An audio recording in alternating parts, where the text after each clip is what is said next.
se aplican al estudio de un fenómeno. ¿Qué quiere decir que son sistemáticos? Pues que tienen un orden y que tienen unas normas y que deben seguir unos parámetros para realizarse. Empíricos que deben ser comprobables, que yo los puedo observar, que yo los puedo medir.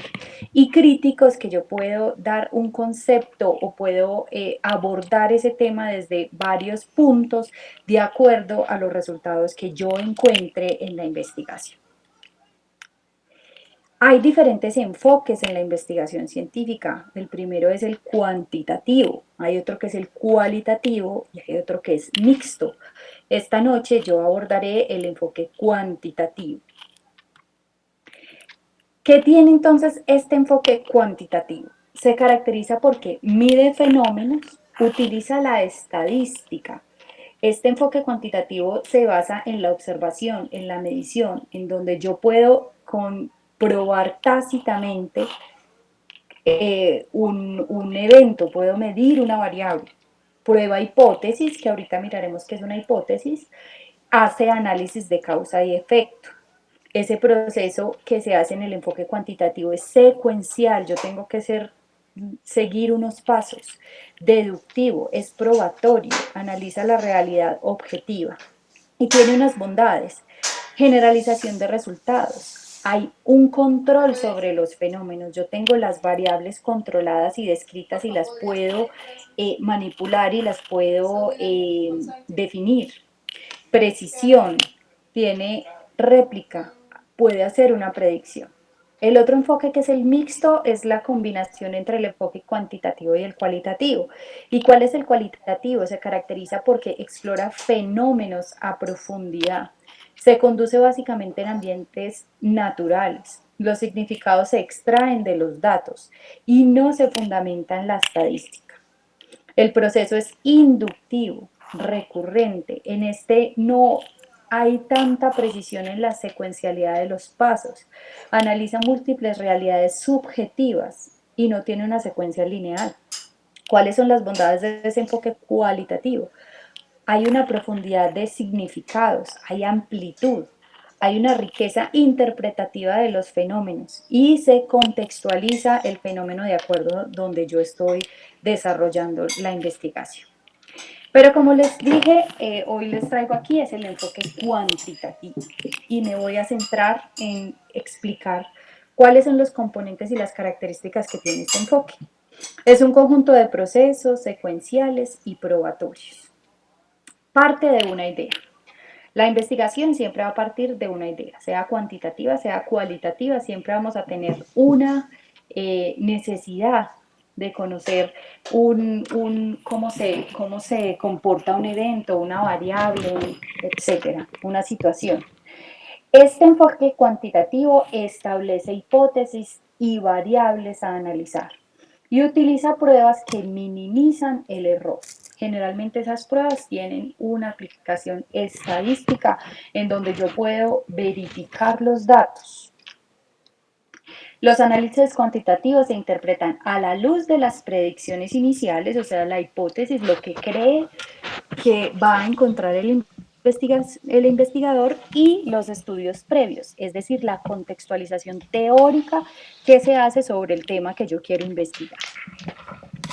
Este es el proceso del enfoque cuantitativo. Primero, hay una idea. Yo tengo la idea. De esa idea yo saco un planteamiento del problema.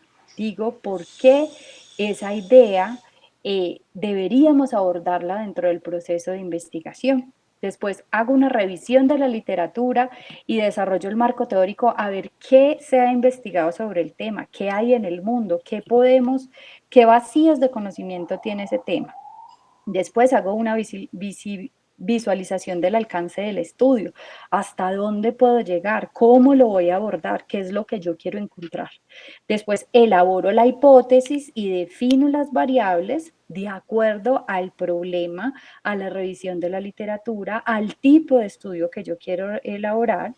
Desarrollo el diseño de la investigación, ahí digo metodológicamente cómo lo voy a hacer. Defino una muestra, en cuántos sujetos o en qué contexto voy a realizar yo mi investigación. Empiezo la recolección de los datos y tengo que determinar por qué mecanismo voy a recoger esos datos. Después hago un análisis de los datos, que es un análisis estadístico. Y por último, elaboro el reporte de los resultados que encontré durante todo este proceso cuantitativo. Vamos a mirar cada uno de esos pasos y a dar precisión de qué es. Primero, ¿cuáles son los criterios para generar la idea? Recuerden que el primer paso es tener una idea de investigación. Esa idea debe ser atractiva para el investigador, porque si uno está investigando algo que no le gusta, no va a ser eh, tan interesante todo el proceso de investigación. Entonces, que el investigador se interese por ese tema que va a investigar. Las ideas no necesariamente tienen que ser nuevas, pero sí novedosas. En este enfoque cuantitativo hacemos validación de teorías. Y entonces puede ser que una teoría ya estuviera planteada y yo quiero validarla, digamos, en un contexto. No es una idea nueva, pero sí novedosa. Voy a mirar cómo se comportan esos lineamientos teóricos en un contexto diferente. Pueden ser también ideas que resuelvan un problema, una situación que el investigador determine que tiene que ser intervenida y entonces esa idea de investigación quiera solucionar un problema. Y ideas que creen nuevos interrogantes. Los enfoques, las investigaciones descriptivas, que ahorita lo vamos a ver, generalmente pueden generar nuevos interrogantes y que me amplíen, dan una línea de base para ampliar el proceso de investigación. El segundo paso sería el planteamiento del problema. Entonces, ahí yo qué hago? Delimito concretamente el tema de investigación y digo qué es lo que yo quiero investigar y conocer. Aborda el tema, define la población, el lugar, el tiempo que yo voy a hacer todo el proceso investigativo. ¿Qué componentes tiene ese problema? Primero, los objetivos. Y aquí quiero hacer una precisión importante en todos sus proyectos, no solo de investigación, sino de intervención también. Los objetivos tienen que ser claros y alcanzables. Un verbo en infinitivo que yo pueda medir al final del proceso y que tenga, que sea alcanzable, que dentro de lo que yo estoy determinando en mi objetivo, yo sé que eso va a ser fiable, viable, que yo puedo desarrollar esa investigación. Los objetivos son los guías del estudio y hay que tenerlos siempre presentes. Yo voy a desarrollar los otros componentes de la investigación, de la investigación cuantitativa, teniendo en cuenta siempre los objetivos, tanto el general como los específicos. Después de esto sigue la formulación de la pregunta de investigación. Esta me dice el qué de la investigación. Yo qué voy a hacer en esa pregunta. No se deben utilizar términos ambiguos ni abstractos. Y esta pregunta de investigación tiene unos requisitos. Primero, pues no conocer la respuesta, porque si yo ya me sé la respuesta, pues para qué lo voy a investigar, ¿no? Responda a evidencia empírica, o sea, que yo lo pueda medir, que yo lo pueda observar, que yo pueda determinar objetivamente si sí o si no. Implica consideraciones éticas. Las preguntas de investigación tienen que ser claras. Y por último, el conocimiento objetivo, o sea, lo que yo voy a buscar con esa pregunta de investigación, pues que genere algún aporte al campo de estudio que yo estoy trabajando. Después de esto se hace la justificación y es la exposición de las razones. Yo, ¿por qué voy a hacer esa investigación? Y ahí se demuestra la importancia del estudio, porque en este momento es importante que yo resuelva este problema de investigación o este vacío del conocimiento que le aporta. Y eso tiene también unos criterios. En la justificación yo tengo que determinar la conveniencia de ese proceso de investigación, la relevancia social, eso porque está impactando en un ámbito social, implicaciones prácticas que tenga o valor teórico si yo estoy refutando una teoría, la estoy avalando, la estoy aplicando, etcétera, y la utilidad metodológica que tiene intervenir ese problema. Por último, la viabilidad y la factibilidad.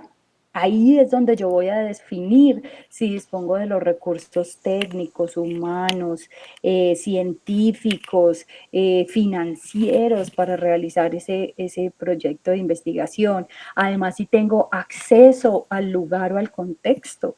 A veces nosotros queremos hacer investigaciones, pero no tenemos acceso. Yo quiero hacer una investigación sobre algún comportamiento que hay en la presidencia de la República y allá yo no puedo entrar y es muy difícil obtener los datos, entonces tenemos que también contextualizarnos en lugar y en los recursos que tenemos disponibles para la realización de la investigación. El tercer paso para hacer la investigación cuantitativa es determinar la perspectiva teórica. Y esto es súper importante y ahí es donde nos vamos a demorar más tiempo, por decirlo, porque necesitamos construir una base teórica fuerte que soporte todo el proceso de la investigación y que valide los objetivos que yo me he propuesto y la pregunta de investigación. Primero, orienta el estudio. Segundo, previene errores, porque en la medida que yo voy haciendo la búsqueda bibliográfica y voy leyendo, pues voy entendiendo cuáles son las miradas que se han abordado sobre el tema que yo quiero investigar y de acuerdo a eso, pues puedo limitar los errores en mi investigación. Amplía el horizonte, me puede dar incluso otras perspectivas de investigación o ideas para establecer nuevas necesidades de investigación. Inspira nuevos estudios, ayuda a formular la hipótesis. En la medida en que yo conozco bien el tema que quiero investigar, pues voy a hacer la formulación de una hipótesis más certera, más enfocada al planteamiento del problema. Y provee pues un marco de referencia para el trabajo. Ese marco teórico tiene unas etapas. La primera etapa fue lo que aprendimos con la profe Natalia en las revisiones anteriores, la revisión de la literatura que debe ser selectiva. Yo tengo que determinar qué tema debo buscar y por dónde voy a buscar. Empiezo con las fuentes, las primarias, las secundarias, las terciarias, que lo vimos con Natalia, y las fases. Hacemos una revisión, una detección, consulta, hago una extracción y recopilación y una integración de los temas. Esto se puede apoyar por las búsquedas en Internet. Y la otra etapa es la construcción ya del marco teórico. Entonces tiene dos características. Primero, depende del grado de conocimiento. Entonces, si es una teoría que ya está desarrollada o varias teorías que están desarrolladas, generalizaciones empíricas, descubrimientos parciales o hay guías no investigadas, ideas vagas. Tengo que ahí centrar cuál va a ser el foco de la contextualización teórica. Y se organiza o edifica por vertebración, ramificación del índice, que es como agrupar temas, hacer como unos focos de trabajo en el marco teórico en donde yo tengo varios temas que le apuntan a un fin, o un mapeo de temas o de autores, etcétera, dependiendo de lo que yo quiero abordar. El cuarto paso es definir el alcance de esa investigación y constituye un continuo de causalidad que pueden tener los estudios. Es decir, qué causa esa variable o cómo voy a determinar la causalidad. Depende del estado de conocimiento del tema y la perspectiva que se quiera dar al estudio, ese alcance de la investigación. Los alcances de la investigación cuantitativa son estos. No se hace referencia a tipos de investigación, sino el alcance, porque es un criterio metodológico. Yo cómo voy a abordar ese tema que quiero investigar. Entonces, el primer alcance es el exploratorio. El propósito es examinar un tema poco estudiado. Por ejemplo, una enfermedad nueva. Con el COVID-19 se hicieron estudios exploratorios para mirar cómo era el comportamiento de esa enfermedad y de la población. ¿Qué valor tiene estos alcances, este alcance exploratorio? Pues investiga nuevos problemas, identifica conceptos y variables, da una definición conceptual y da una línea conceptual, establece prioridades sin investigación, sugiere afirmaciones y postulados que después se pueden refutar o comprobar. El otro alcance es el alcance descriptivo.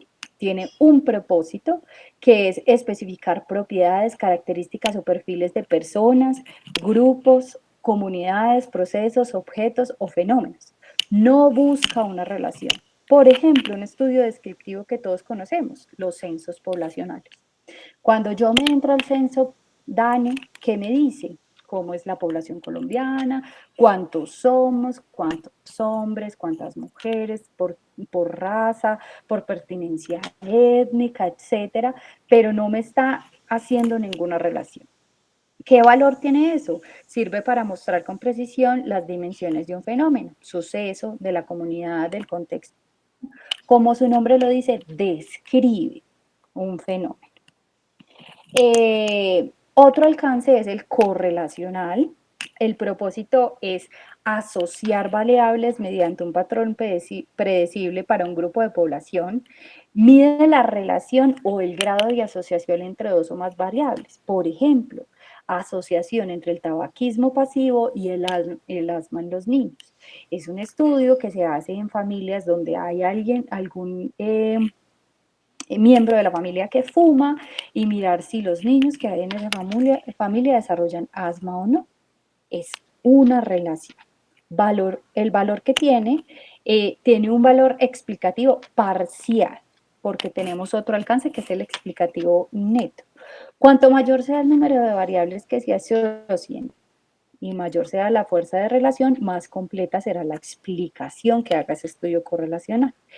Aquí, en este alcance, hay un riesgo que se llama la correlación espuria. Y es que dos variables aparentemente están relacionadas, pero no. Por ejemplo, un estudio que mida la relación entre la inteligencia y la altura de los niños. O sea, que tiene que ver la relación si un niño es más alto que otro con su inteligencia. Es probable que si nosotros aplicamos un test de, digamos, de inteligencia, eh, los niños que son más grandes respondan ese test con una valoración mayor de acuerdo a su IQ, pero eso no quiere decir que la altura sea determinante para que una persona tenga inteligencia. Espero que me haga entender ahí con ese riesgo. Explicativo, el último alcance es el explicativo. Tiene un propósito y es responder las causas. Aquí ya hay una relación de causas de los efectos físicos o sociales. Se enfoca en explicar por qué ocurre un fenómeno y en qué condiciones se manifiestan o por qué se relacionan dos o más variables. Ejemplo, el sedentarismo como factor de riesgo en ancianos depresivos. Entonces se busca la relación en un grupo de ancianos que tengan depresión, si el sedentarismo tiene alguna relación con con la depresión. ¿Qué valor tiene? Es más estructurado, implica propósitos exploratorios, descriptivos y correlacionales. Mire, puede tener de los otros alcances, proporciona un sentido de entendimiento del fenómeno al que hace referencia. Quinto, ya, la elaboración de la hipótesis. Es la respuesta anticipada de los investigadores al problema de investigación. Debe poder ser puesta a prueba y tener la posibilidad de ser refutada. Es decir, es lo que se piensa el investigador antes de empezar a buscar las variables. ¿Yo qué creo que va a pasar con el evento que quiero investigar? Tiene unas características las hipótesis. Primero, refiere a una situación real. Términos comprensibles, precisos y concretos. Debe tener una relación lógica. Las variables deben ser medibles y observables. Acuérdense que este enfoque cuantitativo es empírico, o sea, se mide y se observa. Solo lo que yo puedo medir, observar, es lo que yo puedo como garantizar. Eso es lo que quiere decir. Deben tener técnicas de verificación, esas hipótesis. Entonces, aquí una pregunta. En todas las investigaciones cuantitativas se plantean hipótesis. ¿Quién me responde? ¿Hay alguno? Pues estoy aquí hablando sola. A ver, me acuerdo quién estaba. Sofía,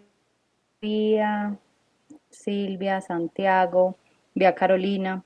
¿Alguno que me responda?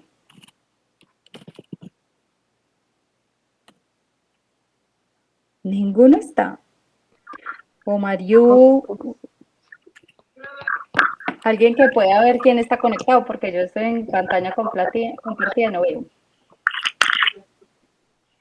¿Quién me responde? Profe, yo creo que sí. Santiago. ¿Quién? Santi está hablando. Santi, ¿tú crees que en todas las investigaciones cuantitativas se plantean hipótesis? Sí, señora. ¿Quién da más? ¿Todos estamos de acuerdo con Santi o alguien tiene una respuesta?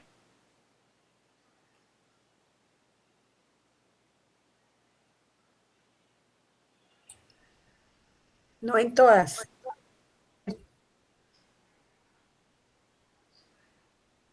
Ejemplo son para de investigación que sean nacionales, pero realmente son los estudios descriptivos, existe de los estudios o análisis, ¿cierto? O sea, eh, eh, siempre se parte de pregunta de investigación. Entonces, es lo importante, pero la hipótesis,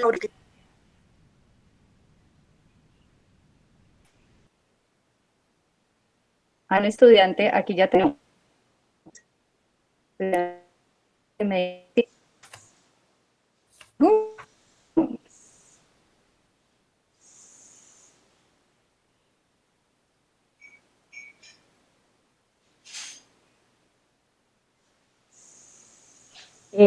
prof no quiera llegar en el estudio. Pero Por entonces, eso, bueno,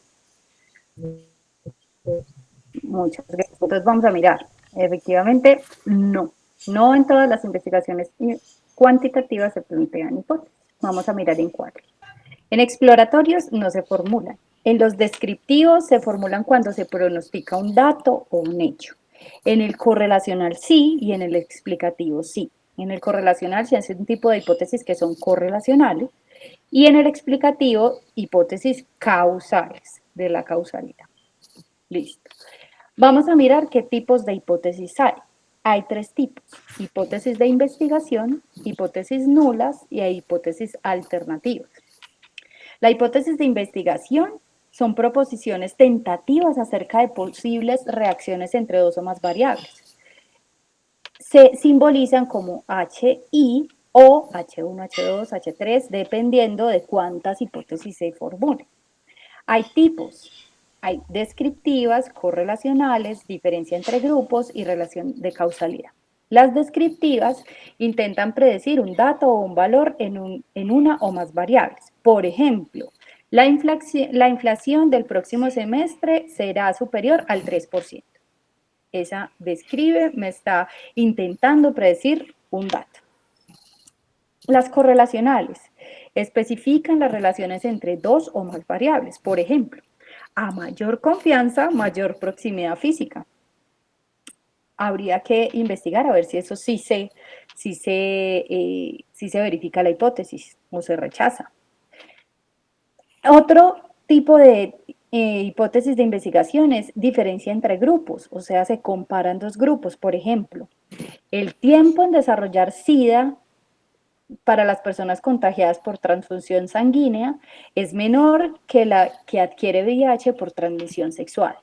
Estoy comparando dos grupos y voy a mirar el tiempo en desarrollar SIDA.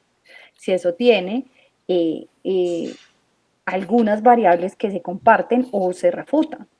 Relación de causalidad afirma las relaciones entre las variables y su causa-efecto. Por ejemplo, el clima organizacional positivo crea altos niveles de innovación en los trabajadores. Uno cree que si trabaja feliz, contento, agradable, pues genera más niveles de innovación. Es una de las hipótesis.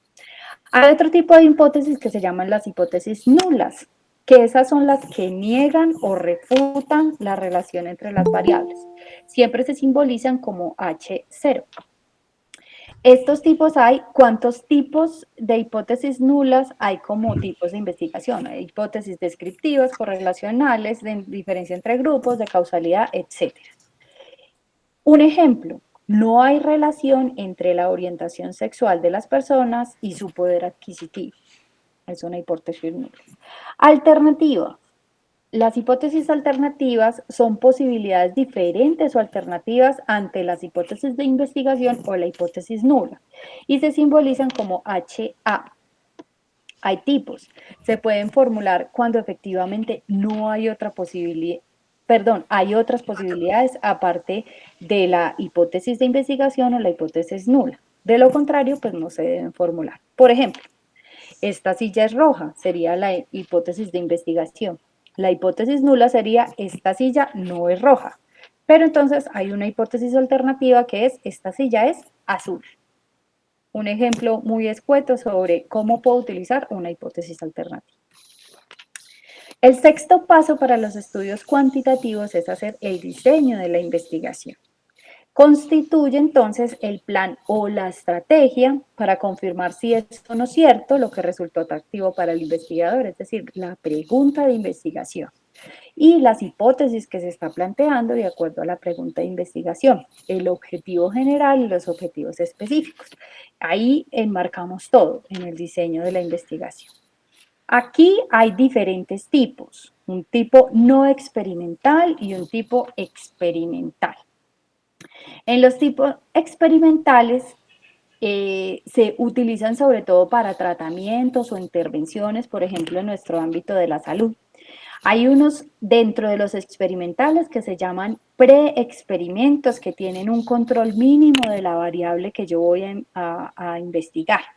Los cuasi experimentales implican unos grupos intactos, o sea, yo defino expresamente el grupo que quiero analizar. Y los experimentos puros, que hay una manipulación intencional de la variable independiente, en este hay variables independientes y dependientes, mide también variables dependientes. ¿Esto qué quiere decir? Que la variable depende una de la otra o no depende una de la otra. Se mira el control y la validez, hay dos o más grupos de comparación y participantes asignados a la par o emparejados. Estos son los experimentales. Tienen un nivel de evidencia científica alto. Los no experimentales tenemos los longitudinales o evolutivos y los transeccionales o transversales. Dentro de estos transeccionales o transversales se caracterizan porque la recolección de datos se hace en un único momento, por eso es transversal. Y los tipos son exploratorios, descriptivos o correlacionales causales. Y los longitudinales o evolutivos, su propósito es analizar cambios en el tiempo, cómo esa variable se comporta con el tiempo. Y los tipos son diseños de tendencia, diseños de análisis evolutivo de grupos, como de cohorte, y diseños de pan. En una misma investigación pueden incluirse dos o más tipos de diseños. Los diseños experimentales. Entonces, es donde la hipótesis es puesta a prueba. Ahí es donde son denominados estudios de intervención y hay variables dependientes e independientes. Los no experimentales son estudios que se realizan sin la manipulación deliberada de las variables y en los que solo se observan los fenómenos en su ambiente natural para analizarlos. Aquí un ejemplo se los voy a contar, es una historia.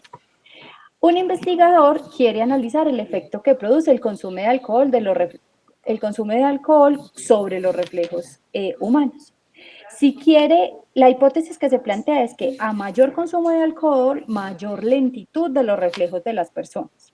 Si él quisiera poner un enfoque experimental, entonces asignaría al azar los sujetos o varios grupos. Por ejemplo, definiría 4 grupos a analizar. En el primer grupo, los participantes ingerirían un elevado consumo de alcohol, entre 7 copas de tequila o brandy. Él está estandarizando las variables que va a definir y las variables que van a afectar su hipótesis o lo que él está analizando, que en este caso las variables que él mide son el consumo de alcohol y la lentitud de los reflejos. En el segundo grupo, determina que tienen un consumo medio de alcohol, 4 copas. En el tercer grupo, un consumo bajo de alcohol, una sola copa. Y en el último grupo, no ingeriría nada de alcohol. Entonces, controlaría el lapso de tiempo de todos los sujetos cuando consumen la ración de alcohol y así como los otros factores, que sea la misma bebida, la cantidad sea la misma, etcétera. Me diría también que todos tuvieran el mismo tamaño de la copa, etcétera. Finalmente, después de pasado el tiempo que haya determinado, mediría la respuesta de los reflejos de cada participante y compararía los grupos para determinar si sí o no, si probaría o refutaría su hipótesis, que a mayor consumo de alcohol, mayor lentitud de los reflejos. Pero ahora bien, si lo quisiera hacer en un enfoque cuasi experimental, esos grupos intactos, utilizaría los grupos intactos o asignaría los sujetos a los grupos por emparejamiento, digamos, por género, por si a ver si influye eso en la resistencia del alcohol, pues supuestamente las mujeres toleran menos cantidades de licor que los hombres.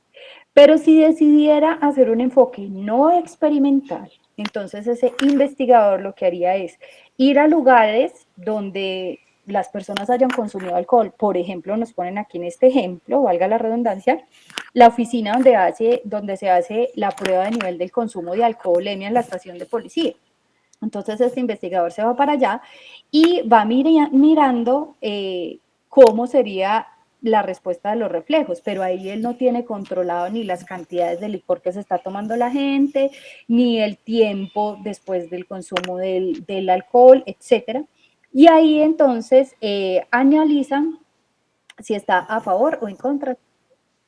Por eso es súper importante definir el alcance de mi investigación para saber si qué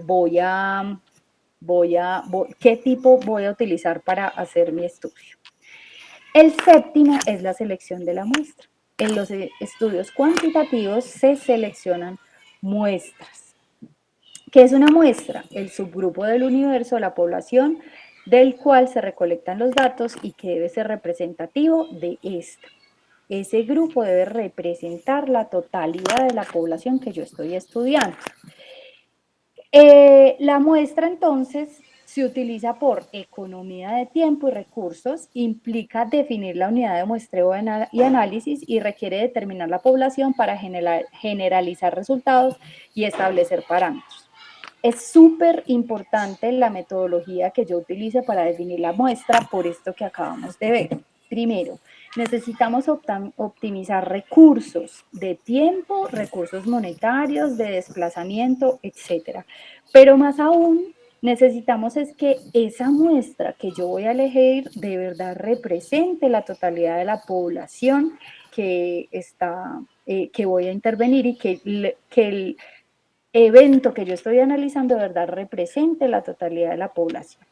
Hay dos tipos de muestras, la probabilística y la no probabilística o dirigida. Dentro de la probabilística requiere precisar el tamaño de la muestra, selecciona unidades elementos muestrales por medio de un listado o marco muestral o procedimientos, por ejemplo, tómbolas, tablas de números, selección sistematizada o software que nos hagan la selección de la muestra. Los tipos de esta muestra probabilística son aleatoria simple, aleatoria estratificada, muestra por racimos y clústeres. Este tema podría ser un tema de revisión en uno de nuestros encuentros porque el muestreo es amplio y tiene diferentes metodologías. Aquí, como les dije, les traigo las generalidades de la investigación cuantitativa, entonces conozcan el marco. La muestra no probabilística o dirigida selecciona casos o unidades por uno o varios propósitos. No pretende que los representativos de la población. aquí entra un tipo de muestra que se llama por conveniencia, y es los sujetos que yo pueda analizar o los que alcance durante mi proceso de investigación.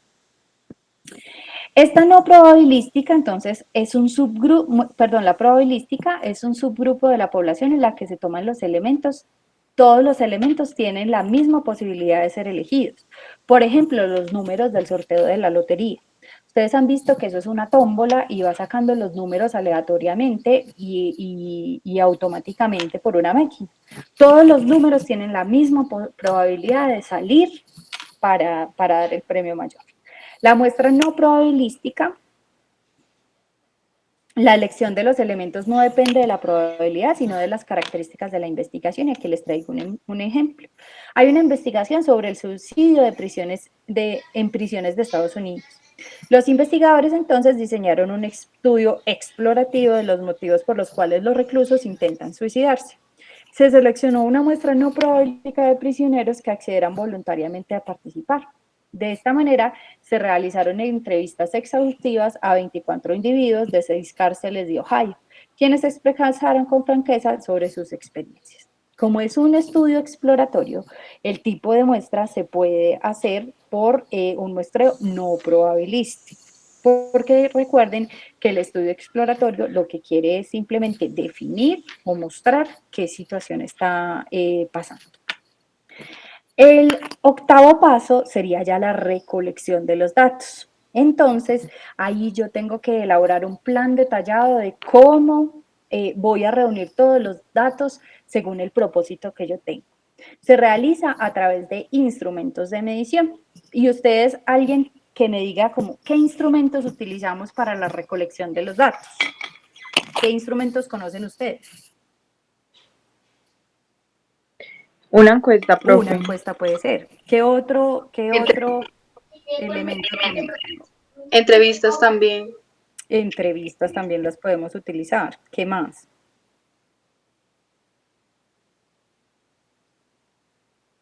¿Alguien da más? Creo que también busca información en entidades o plataformas, recolección También. Hay de los datos. Miremos, entonces, los instrumentos de medición, hay diferentes tipos. Hay cuestionarios, que ustedes lo nombraron, hay escalas de medición y hay otros. Mire, análisis de contenido cuantitativo que encontremos en investigaciones, la observación, yo me puedo ir a observar y con eso medir, pruebas estandarizadas e inventarios, datos secundarios, o sea, datos que otros investigadores hayan recolectado y que yo pueda utilizar en mi investigación, aparatos y equipos, indicadores, yo puedo mirar varios varios instrumentos para hacer mi investigación. ¿Qué requisitos tienen que tener esos instrumentos? Que sean confiables, válidos y objetivos. Es decir, que cuando yo vaya a medir con estos instrumentos, pues de verdad me dé unos datos que me sirvan para responder mi pregunta de investigación, que esté enfocada en mis objetivos, que cumpla mis objetivos específicos, etcétera, etcétera, etcétera.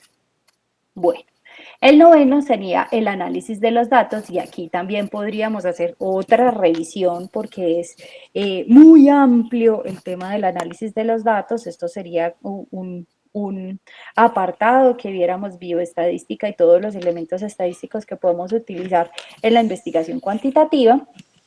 Pero les quiero dejar este apartado de Sampieri que dice analizar los datos cuantitativos. Al analizar los datos cuantitativos debemos recordar dos cuestiones. Primero, que los modelos estadísticos son representaciones de la realidad, no la realidad misma. Y segundo, los resultados numéricos siempre se interpretan en el contexto. ¿Se acuerdan que ahorita yo les decía que a mayor altura, mayor inteligencia? Se tiene que mirar en el contexto. ¿Yo cómo voy a comparar la inteligencia de un niño de 2 años con un niño que tiene 10 años, que lógicamente va a tener una mayor altura, pero también un mayor desarrollo psicomotor, un mayor desarrollo psicológico, etcétera, etcétera? Por ejemplo, un mismo valor de presión arterial no es igual en un bebé que en una persona de la tercera edad. Entonces, la investigación cuantitativa, claro, tiene métodos que estandarizan el proceso de recolección de los datos, de análisis de los datos, etcétera. Pero yo tengo que analizar eso en el contexto y mirar si me representan la realidad. ¿Cómo se hace entonces este proceso del análisis estadístico? Primero, se selecciona un software apropiado para el análisis de los datos. Nosotros generalmente trabajamos con SPSS. Esa seguiría la segunda fase. ¿Qué software voy a ejecutar todos mis datos en ese software? El tercer paso, explorar los datos, analizar descriptivamente los datos por variable y visualizar los datos por variable.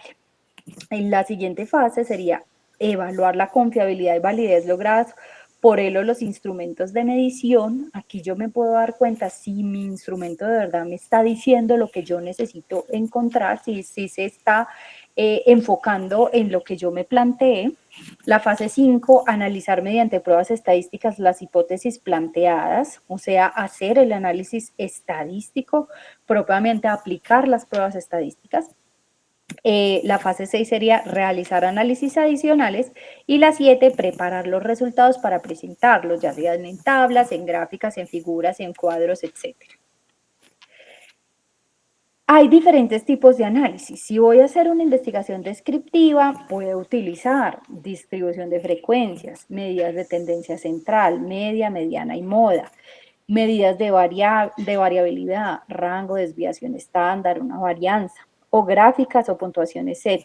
Esto lo van a ver cuando vean investigación, que creo que es como en sexto, séptimo, que ahí ven un componente de estadística y ahí más claramente van a ver esta parte.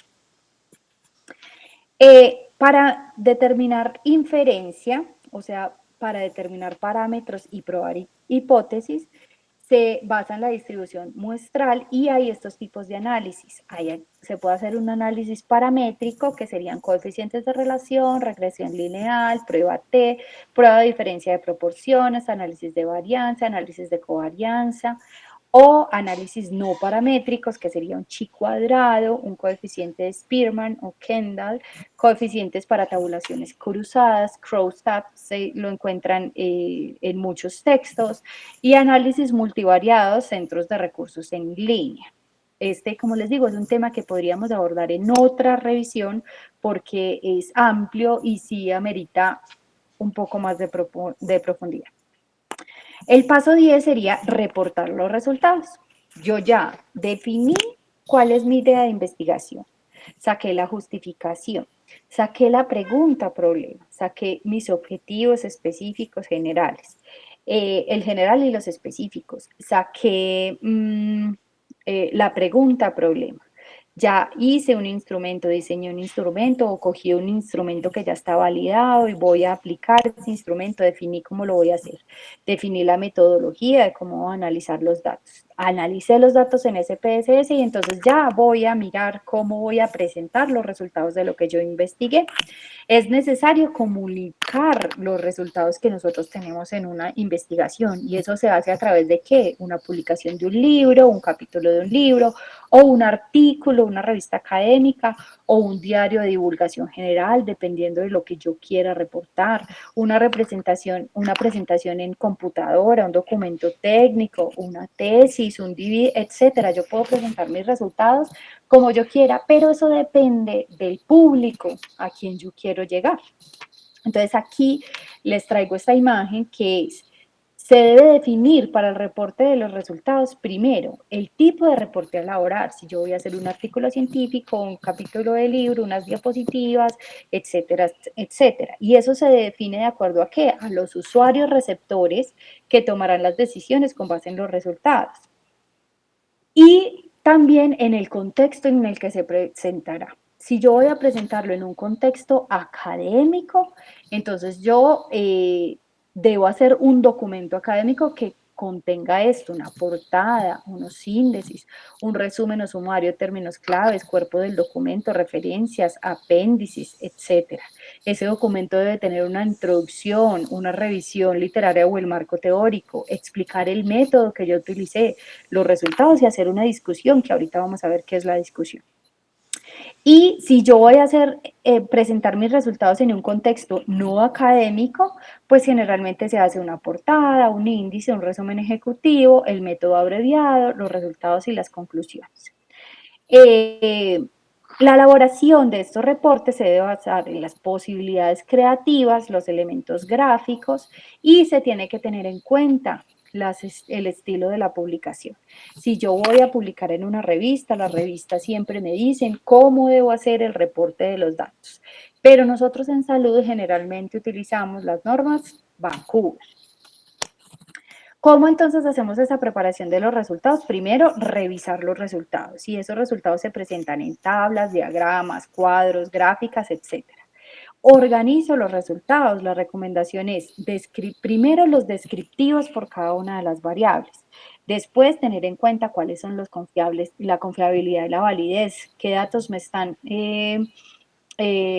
que me están dando confiabilidad y validez. Y por último, los resultados inferenciales, o sea, las hipótesis, si yo estoy confirmando o estoy negando la hipótesis. Tercero, cotejar diferentes resultados. Hay que mirar que todos esos resultados que yo estoy presentando sean congruentes. Priorizar la información. Comentar o describir el análisis, los valores, las tablas, o sea, no es solo poner las tablas, los gráficos y etcétera, lo que yo encontré en los resultados, sino que yo voy a comentar y describir los datos que estoy mostrándole al lector. Hay que volver a revisar, chicos, y en todos sus trabajos, no solo en los proyectos de investigación, siempre, antes de enviar cualquier cosa, vuelvan y lean, vuelvan y miren, porque a veces uno escribe cosas que uno ni entiende, ni uno mismo, porque muchas veces escribimos lo que pensamos, entonces siempre hay que volver a revisar. Y por último, pues ya elaborar el reporte de esa investigación. La discusión. La discusión es uno de los apartados más interesantes que tienen los procesos de investigación y no solo se hace para la investigación cuantitativa. En la discusión, ¿yo qué estoy haciendo? De ahí yo puedo derivar conclusiones.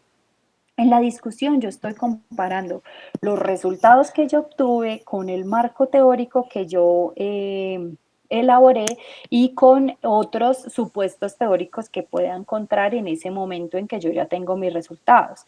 Y eso me va a validar o a refutar lo que yo encontré. Entonces, generaliza los resultados a la población. Evalúa las implicaciones de ese estudio. Establece la manera como se respondieron las preguntas de investigación, así como si cumplimos o no los objetivos. Relaciona los resultados con los estudios ya existentes. Reconoce también si tuvimos limitaciones en la investigación. Destaca la importancia y significado del estudio. Explica los resultados inesperados. A veces hay cosas que se salen de las hipótesis que se plantearon y aquí en la discusión es el momento de explicar qué fue lo que encontramos diferentes. Y cuando no se probaron las hipótesis, es necesario señalar o al menos especular por qué no se probaron las hipótesis. Nosotros cuando hacemos el planteamiento inicial creemos que la hipótesis que nosotros tenemos es verdadera, pero eso es lo que vamos a hacer con el proceso de investigación, mirar si sí o si definitivamente se refuta lo que yo pensé. Ya en el paso 2 serían las conclusiones y las recomendaciones. Ahí se tienen en cuenta los objetivos específicos. La idea es que yo le diga al lector que concluí de acuerdo a eso que yo planteé, teniendo en cuenta los objetivos. Deben ser congruentes con los datos, obviamente. Los resultados que yo presenté tienen que ser congruentes las conclusiones y recomendaciones. No es repetir los resultados, sino resumir lo más importante y su significado, sacar lo más relevante en ese momento. Y eso ha sido todo. Muchas gracias. Si tienen alguna pregunta, con mucho gusto.